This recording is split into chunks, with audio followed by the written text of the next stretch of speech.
For the next 2 weeks, we'll spend some time in the bedroom of the His House study where we'll cover the topics of marriage and sexual morality. We won't spend much time in this room, but the topics are critical to the foundation of the family unit that we studied when we were in the living room. So let's start at the beginning. What is marriage and whose idea was it? God designed marriage to be one man and one woman in covenant for life. It was the foundation for a family unit. He designed it so that the two would become one flesh, and He desired that the marriage bed be kept pure. We will talk more in detail about that next week. Unfortunately, society proclaims the opposite message.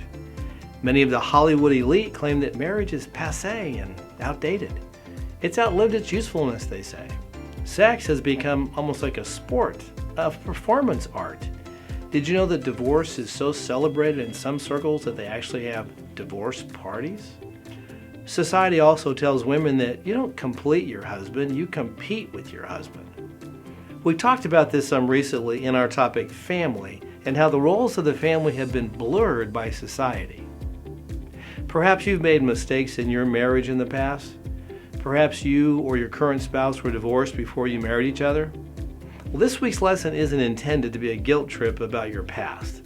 Rather, I hope that it encourages you to start where you are and to work to strengthen your marriage as you draw closer to God. If there are people from your past who were hurt by your actions, I encourage you to pray for God to reveal to you how you can seek forgiveness from them and possibly heal some of those broken relationships.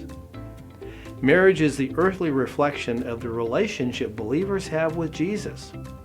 When we're fulfilling God's designed roles as husband and wife, we reflect to an unbelieving world how Jesus lovingly sacrificed everything for His bride, the church.